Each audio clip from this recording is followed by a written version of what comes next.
संपादकीय जीएसटी का जश्न www.jinsatta.com संपादकीय जीएसटी का जश्न। इसमें दो राय नहीं कि जीएसटी यानी वस्तु एवं सेवा कर आजादी के बाद देश में कर योजक चिन्ह ढांचे या कर योजक चिन्ह प्रणाली में सबसे बड़ा बदलाव है, लेकिन क्या इसे देश की आजादी के समकक्ष रखा जा सकता है? सरकार के रवैये से तो कुछ ऐसा ही लगता है। जीएसटी लागू करने के अवसर को उसने उस तरह के समारोह का रूप देने की कोशिश की जैसा 15 अगस्त 1947 को हुआ था। ठीक आधी रात के समय संसद के केंद्रीय सभागार में देश को संबोधित करने के लिए नेहरू की जगह मोदी थे। राष्ट्रपति और तमाम मंत्रियों तथा अनेक जानी योजक चिन्ह मानी हस्तियों की मौजूदगी में उन्होंने जीएसटी को लॉन्च किया। बेशक यह मौका काफी अहम था और इसे किस तरह आयोजित किया जाए यह तय करने का हक सरकार को था, लेकिन जीएसटी को किसी भी कोण से देश की आजादी के बराबर नहीं रखा जा सकता। इसलिए आयोजन को लेकर कांग्रेस समेत अनेक विपक्षी दलों का ऐतराज जायज था। जिस तरह से 15 अगस्त 1947 की आधी रात के समय हुए आयोजन की नकल की गई, वह आजादी का मखौल उड़ाने जैसा है।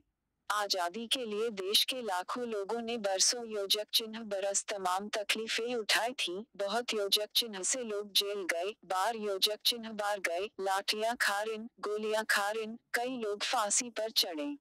देश की आजादी का संघर्ष कुर्बानियों की अंतहीन दास्तान है। एक कर योजक चिन्ह प्रणाली का लागू होना देश के आजाद होने जैसी घटना कैसे हो सकता है? आपातकाल हटने को जरूर दूसरी आजादी का नाम दिया गया, क्योंकि वह नागरिक अधिकारों के बहाल होने की घटना थी।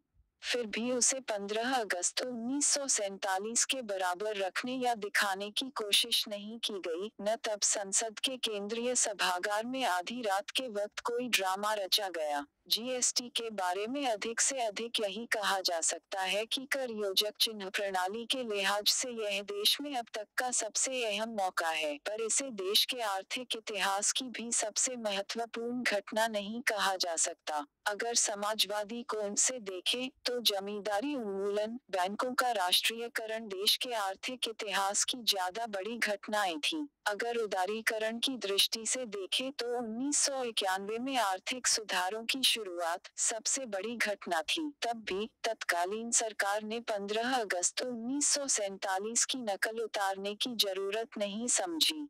विडंबना यह है कि जीएसटी का ऐसा महिमामंडन वे लोग कर रहे हैं जिन्होंने विपक्ष में रहते हुए बरसों योजक चिन्ह बरस जीएसटी का विरोध करने में कोई कसर नहीं छोड़ी थी। राज्यों में सबसे मुखर विरोध गुजरात का था और तब मुख्यमंत्री नरेंद्र मोदी थे। जीएसटी से राज्यों को होने वाले नुकसान बताने के उनके बयान कई जगह दर्ज होंगे। भाजपा सरकार भले जीएसटी से हजार फायदे गिना रही हो, आज भी बहुत योजक चिन्ह से लोग सशंकित हैं। खासकर देश के करोड़ों छोटे और खुदरा व्यापारी आशंकित हैं। उनके हितों की रक्षा का हवाला देकर ही भाजपा ने यूपीए सरकार के समय किराना व्यापार में एफडीआई के प्रस्ताव का सड़क से लेकर संसद तक जबरदस्त विरोध किया था और अंततः तत्कालीन सरकार को अपने कदम पीछे खींचने के लिए विवश होना पड़ा था। लेकिन आज भाजपा के सत्ता में होते हुए उसी तबके को अपनी आवाज सुनाने के लिए रोज चीखना योजक चिन्ह चिल्लाना पड़ रहा है। अधूरी तैयारियों की वजह से भी आलोचना के स्वर उठे हैं। क्या जश्न के शोर से इन सब आवाजों को दबाया जा सकता है? हिंदी न्यूज से जुड़े अब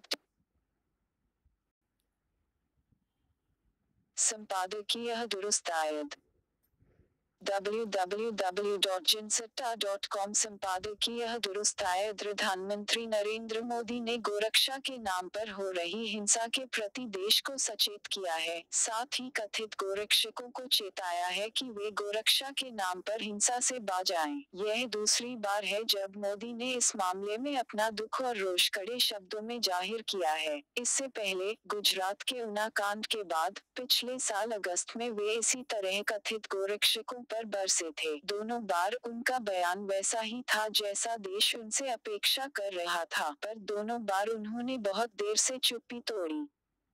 मोदी सोशल मीडिया से भी जुड़े हैं और दुनिया भर की घटनाओं पर टिप्पणी करते रहते हैं, पर बीफ की अफवाह फैलाने तथा भीड़ के हाथों पीठ योजक चिन्ह पीट कर मार दिए जाने की घटनाओं पर इससे पहले उन्होंने एक शब्द नहीं कहा। देशवासियों को रेडियो के जरिए संबोधित करने के अपने कार्यक्रम मन की बात की नवीनतम कड़ी में उन्होंने योग, खेल, शौचालय, पुस्तक भेंट करने के महत्व आदि अनेक बातों की चर्चा की, पर गोरक्षा के नाम पर फैलाए जा रहे आतंक पर एक शब्द नहीं कहा। फिर अब उन्हें बोलने की जरूरत क्यों महसूस हुई होगी? उन्हें लगा होगा कि इन घटनाओं से देश की छवि खराब हो रही है, साथ ही उनकी सरकार की भी। यह दलील नहीं चल सकती कि ऐसे वाक़ये पहले भी हुए हैं।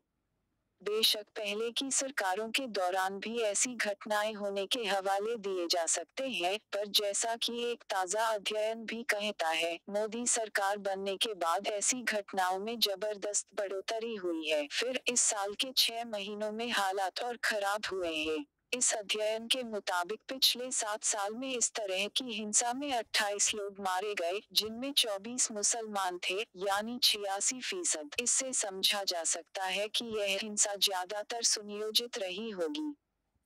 बहरहाल, इन घटनाओं के प्रति बौद्धिकों तथा मध्य वर्ग में आक्रोश पनपा है और बुधवार को दिल्ली, मुंबई, बेंगलुरु, कोलकाता समेत देश के अनेक शहरों में "नॉट इन माय नेम" के बैनर से इसका जोरदार इजहार भी हुआ। ऐसा लगता है कि प्रधानमंत्री ने चुप्पी तोड़ी, तो इसके पीछे सिविल सोसाइटी की इस नाराजगी का भी असर रहा होगा। देर आयत दुरुस्त आयत।